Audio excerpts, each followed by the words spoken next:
Welcome to Matty Rocks Experience and On the Road with Matty Rocks, on location at NAMM 2015 in Anaheim, California. Day number 4, the closing of NAMM. I'm joined with special guest, the beautiful, the talented Miss Malina Moye. Thank you for joining me, Malina. Thank you for having me. It's always good to see you. So, how did your NAMM visit go this week? Oh my God, I love NAMM. It's always incredible to run into all your friends. This is like the Grammys, but for all the musicians and the exhibitors. So it's been incredible. I've had a great time. Yesterday, what's today? Sunday. See, my mind is just going so fast. Friday was the She Rocks Awards, which was amazing. Wanted to give a nice shout out to Women International Network and Miss Laura Whitmore, who is amazing and incredible. And Laura's like, Malina, you know how to say my last name? I know I do. No, it was amazing. The Bangles, the caliber of talent.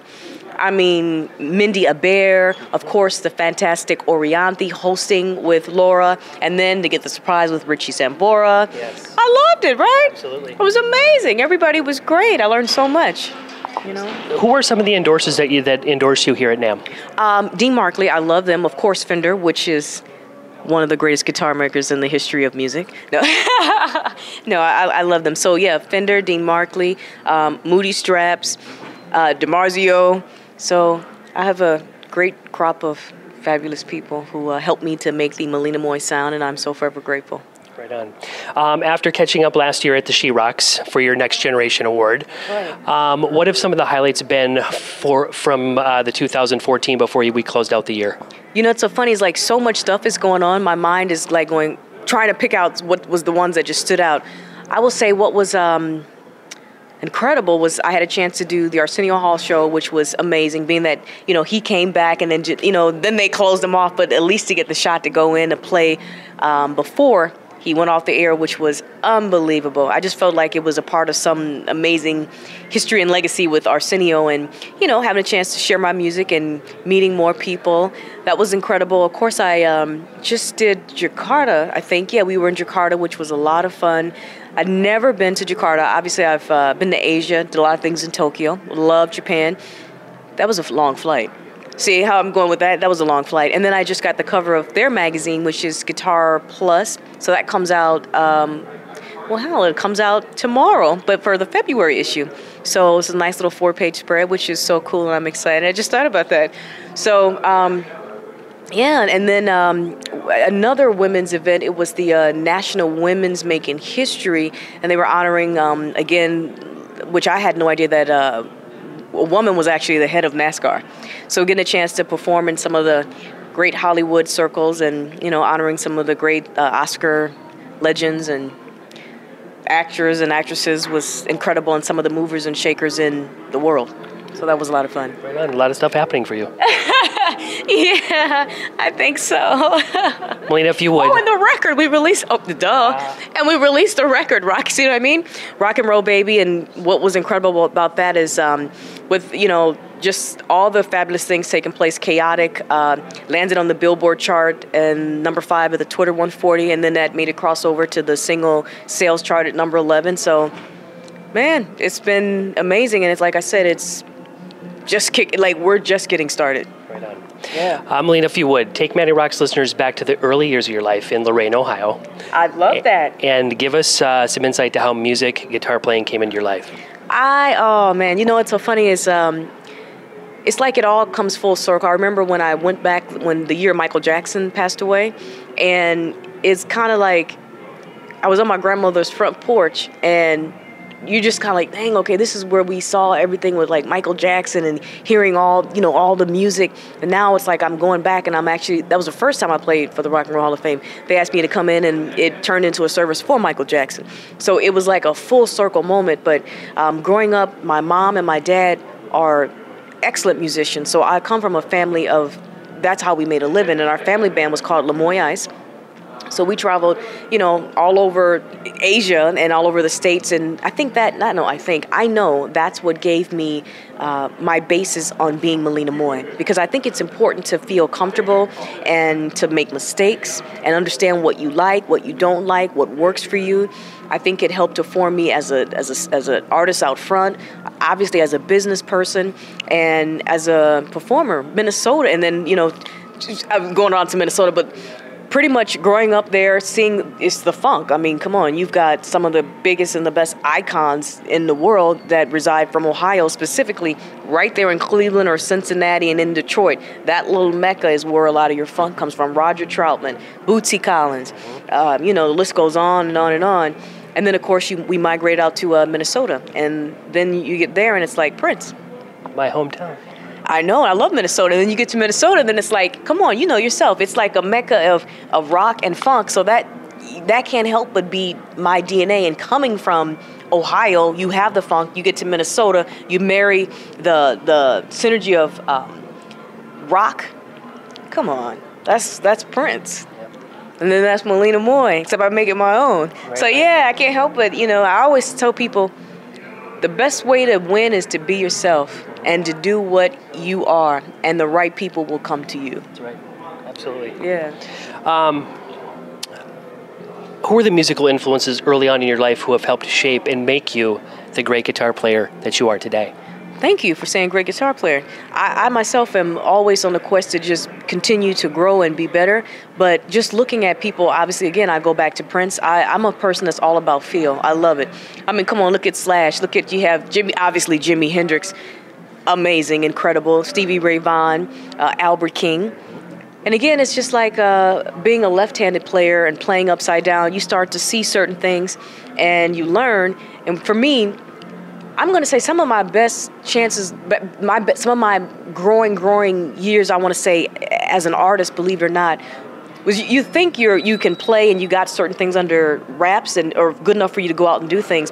When I got on the Hendrix tour, the first time, and you see, I always go, Kenny Wayne. I love Kenny Wayne. The fire and the balls. I mean, they come with just like, and I was like, yes, because you can't help but be better. When you're watching players like this and you have Eric Gales and Robert Randolph, and then you hear Eric Johnson, and these people, they're just treating you like, hey, so we're going to do Red House tonight, so, how are you feeling about, and we're kind of just going through everything, and then I firsthand am just looking, and then we got Doyle, and we play the same, so then, right, he's upside down too, so then I'm like Johnny on the spot, and I'm like, so that's what I'm doing wrong, okay.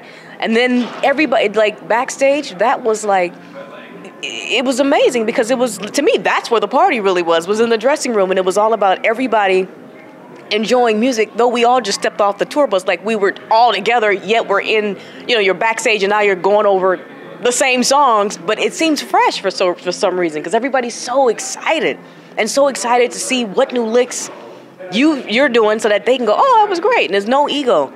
I was like, man, these guys are amazing.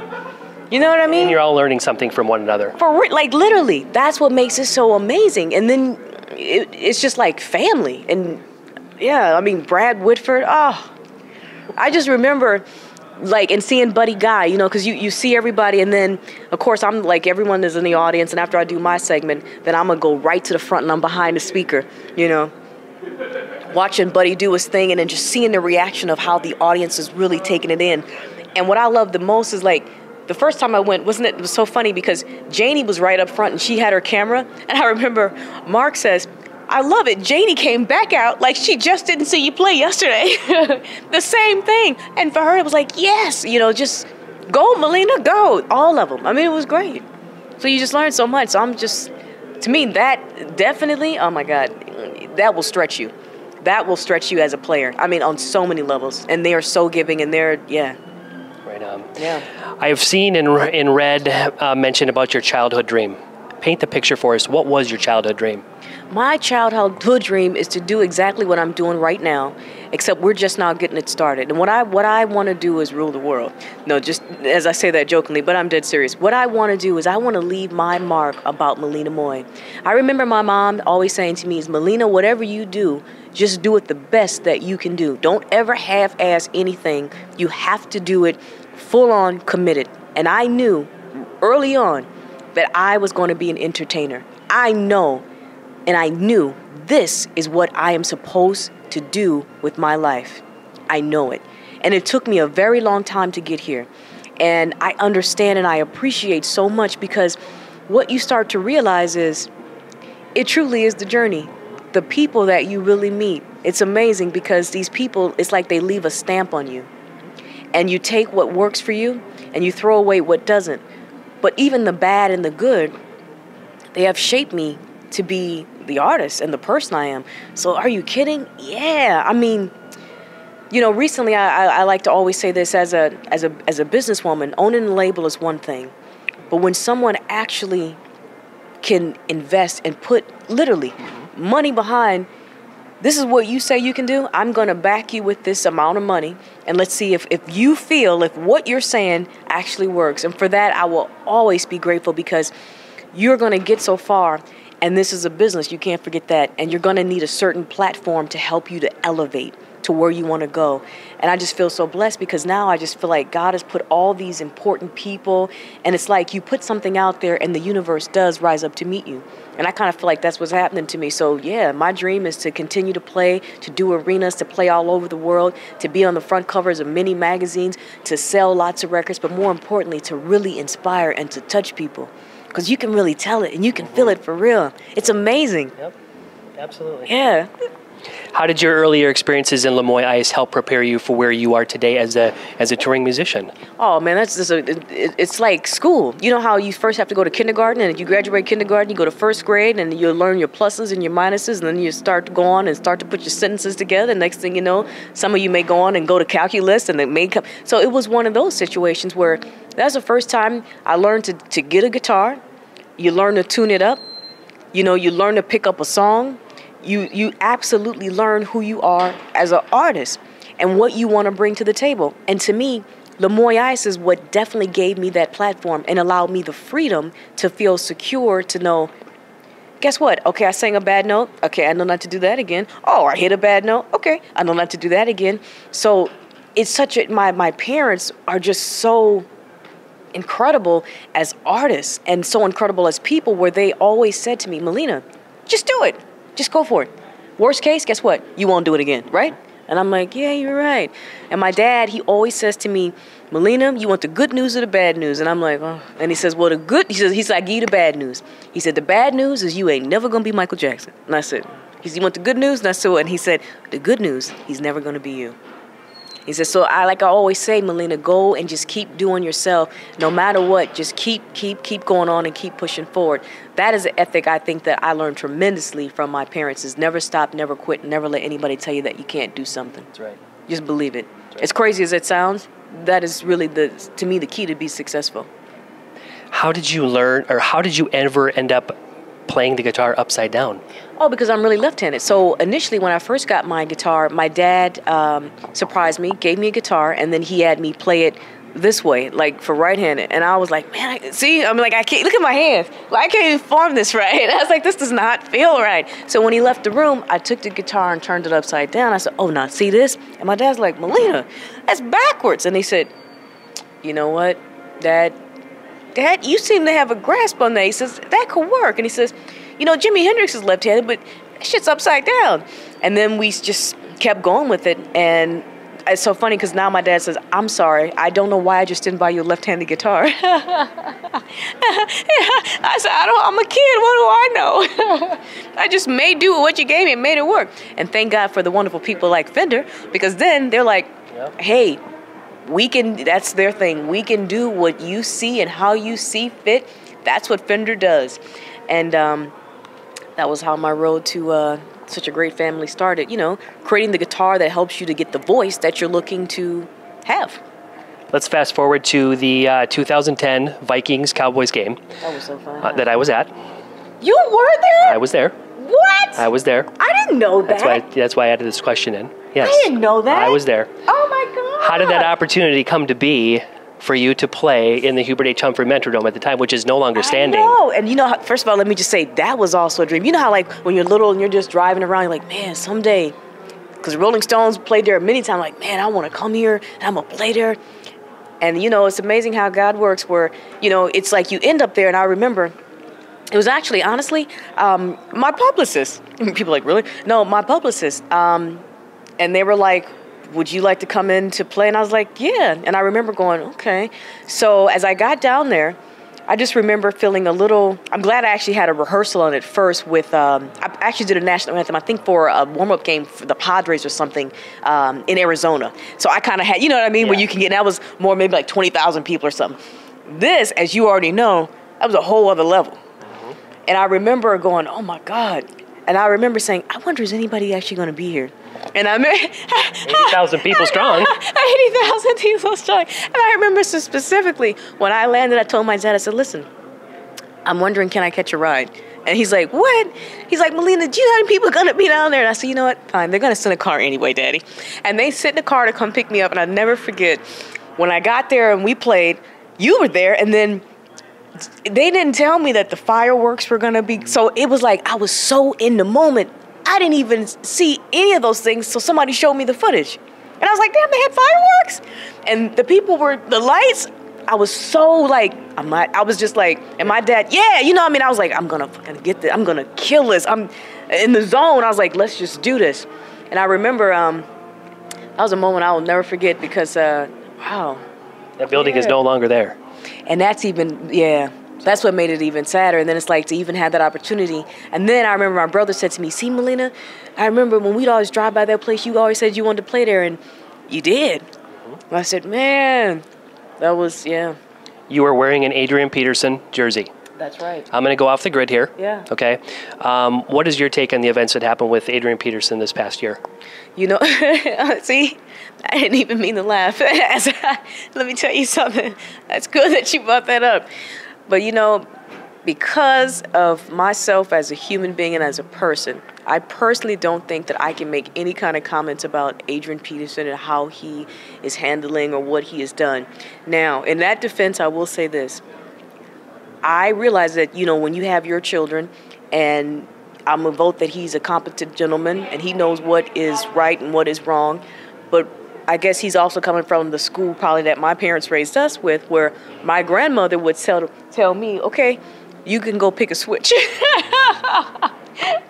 I was this person. Okay, can I get, she said, you're going to get 4 hits. Can I get 2 in one hand and maybe 1 on this cheek and maybe another one on this cheek? So nowadays, of course, they say that's child abuse. But, I mean, back then, I guess, you know, my mom is to this day is still like, Malina, you're going to respect me. But, again, I have to say that, you know, he seems like he's a good person. And I'm sure that he is definitely taking everything that he can in stride to take care of his family and his kids and himself. You've had the opportunity to play with many great performances around the world. Yeah. What to you has been your most favorite performance, influential performance that you've played? Man, 2 that really stick out, though. I know you said 1, but 2. 1, playing for the Queen of England, right? Because the whole situation, how when Fender, I remember the guy said, well, you know, let me get it correct.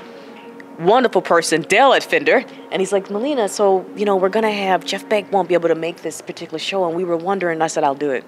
And that's when he said, you don't even know what it is. I said, it doesn't matter. You just said Jeff Beck can't make it.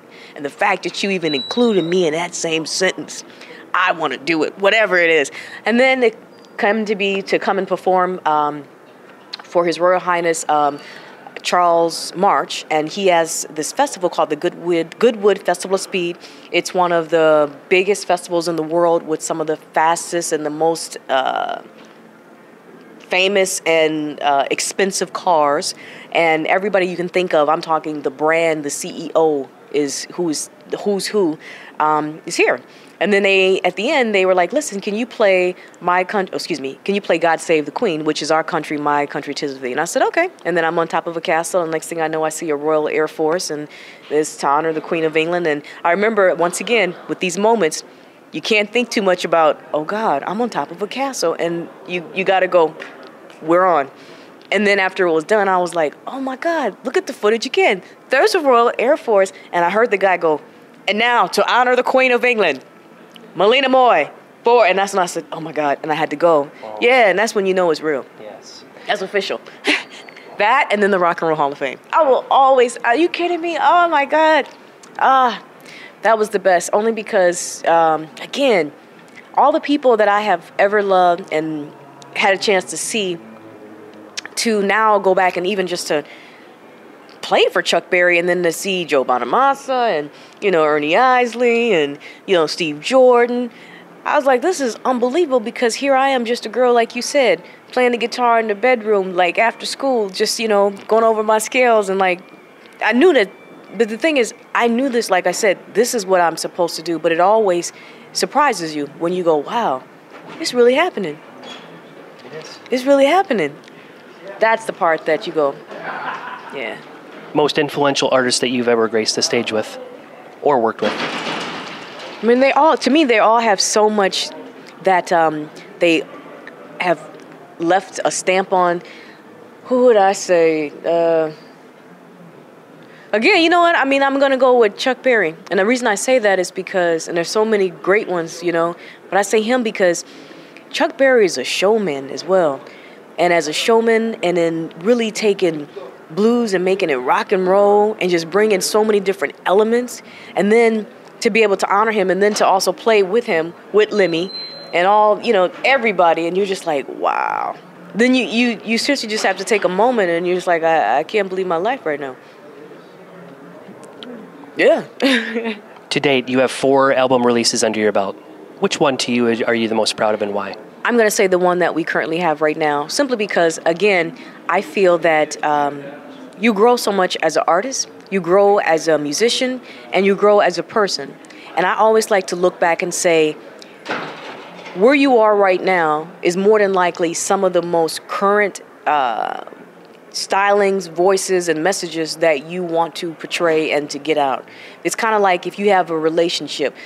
What happens is, it could be something that's in the past, and you've grown and you've taken those things to a new situation. So I like to look at all the things that I've done in the past have helped me to become the artist I am today. And I really, really like the Rock and Roll Baby, because I feel that it has married rock and funk and soul and blues. And what's so incredible is, like, I don't even consider myself like a straight blues player. But what's amazing is that music has now switched so many lanes, and blues is not just the blues that you think it is.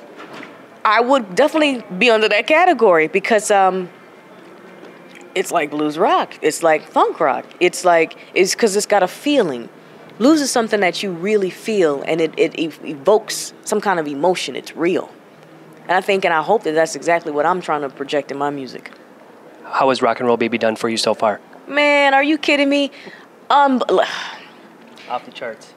Yeah, only because, imagine this. Imagine once again, when people say, no, I just don't know if this is going to work. I'm going to be honest with you, I just don't know. And then all of a sudden, the coolest thing is that the Billboard is, in the industry for us, it's obviously one of the Bibles of what it is. And can you imagine how amazing that feels when Billboard calls you? When everyone says, I don't know if this is the record that we need to lead out on. And I'm like, no, this record is going to be virally something that we need to really put Malina's brand out there and showcase another form of me before we hit a really strong radio single record. Because radio is a whole different animal. It won't be able to showcase all these guitar solos and all this other good stuff, because that's what it does. So we put the record out, and then, like I said, I'm always like, you got to keep building the fan base, and that worked. And the social media is like an amazing situation, and it's also a bad thing. But for me right now, it's incredible. It helped us, like I said, number 5, I guess, on the Twitter 140 for over 6 weeks. And then they have like this weekly chart. And then one of the charts, we came in at like 47 on that for the most shared music in the country. And then, like I said, number 11. And then for me, I look at all of this and go, wow, and we're just in the records, because it's just starting right now. Now we're about to go to the next single and move on the radio. So I'm like, this is amazing. Again, thank you for everybody who has helped me to get this far and who has believed in me to give me an opportunity and help me to create a platform to at least play in the game of, I should say, the business side, to see if what I really have will have a chance to stand up against, which is very hard, the Taylor Swifts, the Beyonce, because the music industry and the music business are 2 different things. And right now, I'm very fortunate to be a part of the music business. What was it like working with Bootsy Collins? Man, are you kidding me? I love Bootsy. Bootsy is amazing because, again, you hear the people who influence you, you see the music, you hear the funk, you hear these records. You know, for us, like, again, growing up in Lorain, Ohio, you know, it wasn't uncommon to have all kinds of funk music playing. And Bootsy Collins, you got George Clinton, all these things are playing. And then all of a sudden, what are the odds that you're going to actually be on a track with Bootsy Collins?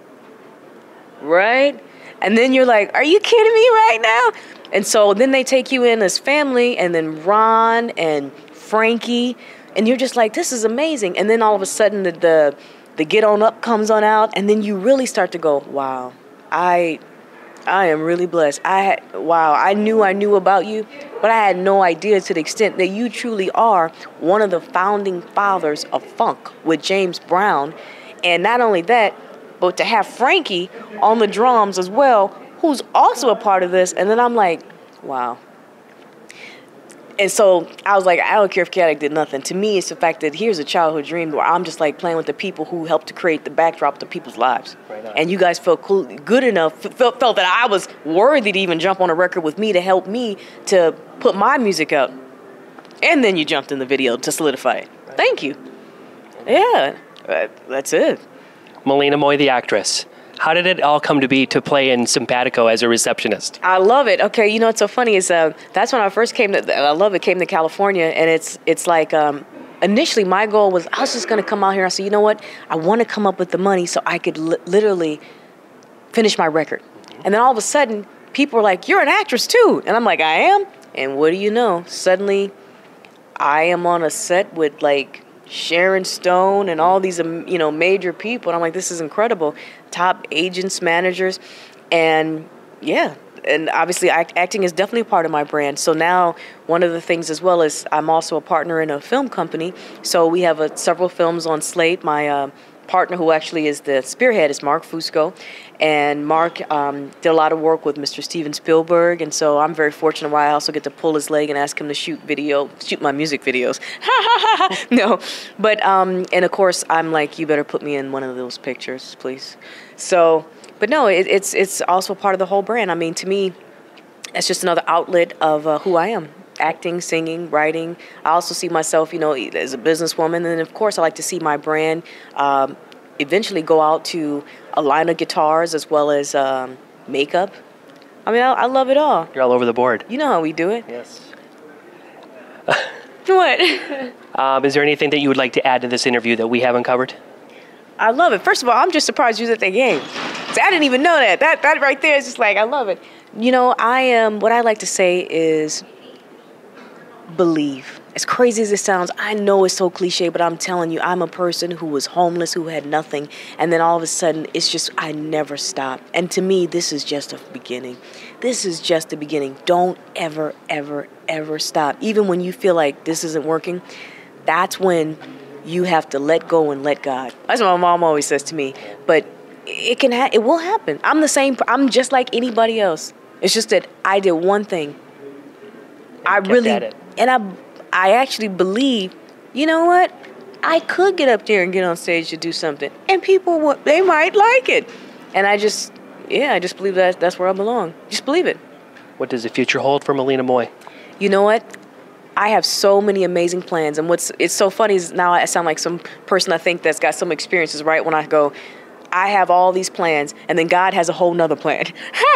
But if I had my way, I'd say, I can't wait to just continue to push this next single. We're going to do this next single is called Are You the One? I can't wait to release the video in the next couple of weeks and get it to radio, and then we'll head back out on the road, head over to Europe, come back just like shampoo, wash and repeat, and then see where it takes you. That is real. And then just keep, trying to reach up and just help other people along the way too, because what you start to realize is, honestly, it's not just a Malina Moye fight. This is like a serious situation where a lot of artists and a lot of people really have to band together to help to change what is taking place, I think, in the music business. Not the industry, but the business side of it. Right on. Where can fans keep up with everything that's going on with you, including all the great music you're putting out? Thank you, Matty. Definitely malinamoye.com. And you can also use the same thing, Malina Moye, at my Twitter account, MALINA MOYE. My Facebook page is Malina Moye Music. Also look for me on Twitter.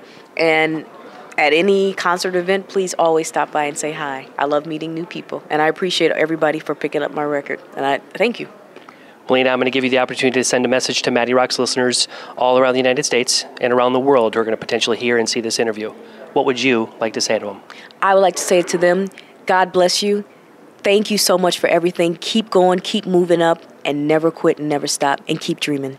Right on. Good message. Malina, thank you very much for taking the time out of your busy schedule today to sit with me. This was truly an honor. Continued success to you and everything you've got going on in your musical arena. Thank you. You've heard it here, Matty Rocks listeners, on the road with Matty Rocks and Malina Moye. Thanks again, Malina. Thank you. The pleasure's always mine. It's always good to see you. Matty Rocks, out. That's a wrap. That's a wrap. Thank you.